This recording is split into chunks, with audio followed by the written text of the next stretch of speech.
सीता वनवास की कलंक कथा एक कथाएं अनेक। लोकमानस ने राम को सीता वनवास के लिए माफ नहीं किया है। रावण का चित्र बनाने की चमत्कारिक घटना जनता को सहज स्वीकार हो गई, किंतु जनता को यह स्वीकार न था कि एक पत्नी व्रतधारी राम की कई पत्नियां दिखाई जाती। देश में राम विकल्पहीन है और राम कथाएं अनेक, अर्थात राम तो हर जगह मौजूद हैं, पर उनके वर्णन के तरीके भिन्न भिन्न हैं। फिर भी इसमें कोई शक नहीं कि मूल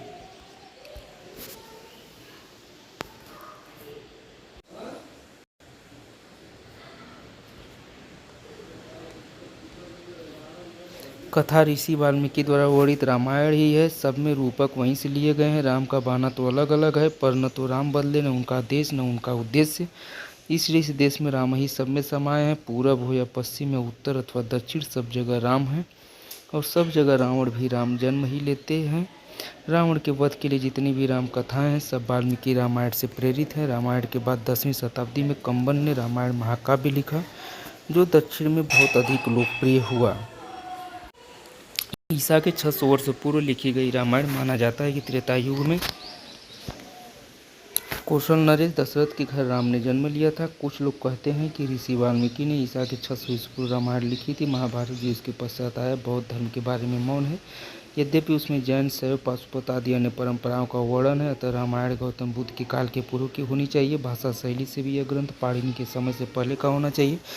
रामायण का पहला और अंतिम कांड संभवतः बाद में जोड़ा गया था। अध्याय 2 से 7 तक ज्यादातर इस बात पर बल दिया जाता है कि राम विष्णु के अवतार थे। कुछ लोगों के अनुसार इस महाकाव्य में यूनानी और कई अन्य संदर्भों से पता चलता है कि यह पुस्तक दूसरी सदी ईसा पूर्व से पहले की नहीं हो सकती, पर यह धारणा विवादास्पद है। 600 ईसा पूर्व से पहले का समय इसलिए भी ठीक है कि बौद्ध जातक रामायण के पात्रों का वर्णन करते हैं, जबकि रामायण में जातक के चरित्रों का वर्णन नहीं है। सबने अपने समय के अनुरूप गाया रामचरित मानस। कई चीजें हर रामायण में भिन्न है।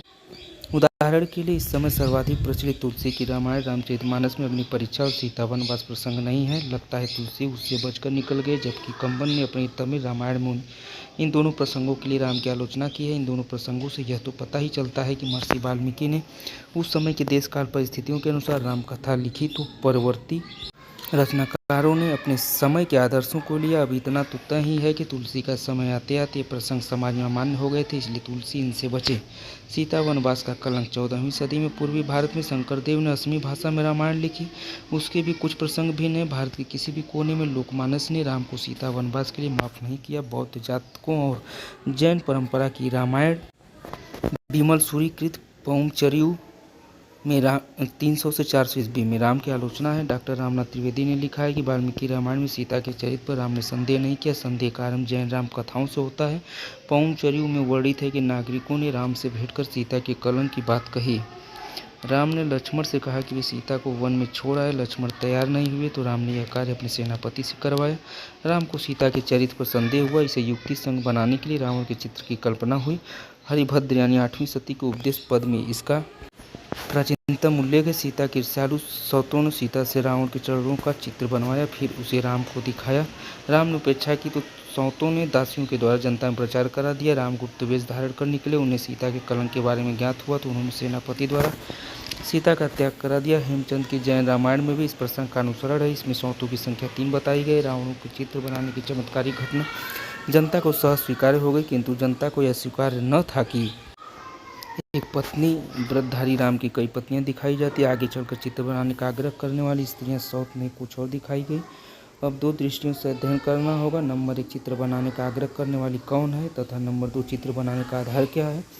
आनंद रामायण में कैकेयी ने रावण का चित्र बनाने का आग्रह किया। सीता ने रावण के पैर का अंगूठा देखा तो उसे ही उन्होंने दीवार पर बनाया। कृतवासी बांग्ला रामायण में सखियों के कहने पर सीता ने फर्श पर रावण का चित्र बनाया। बांग्ला भाषा की चंद्रावती रामायण में कैकेयी की पुत्री कुकुआ सीता से तालपंख पर रावण का चित्र बनवाती है। इस प्रकार बांग्ला रामायण में सौतेली सास बहू या ननद भाभी का विवाद चल पड़ा। माड़िया गौड़ आदिवासियों की कथा में ननद के कहने पर सीता गोबर से चित्र बनाती है। गुरु गोविंद सिंह के रामायण में सखियां दीवार पर चित्र बनवाती हैं और राम को संदेह होता है। सीता शपथ पूर्वक धरती में समा जाती हैं। कश्मीरी रामायण में चित्र बनवाने वाली छोटी ननद है। लक्ष्मण सीता को वन प्रदेश में ले जाते हैं। सीता सो जाती हैं जो तो जल भरा लोटा टांग कर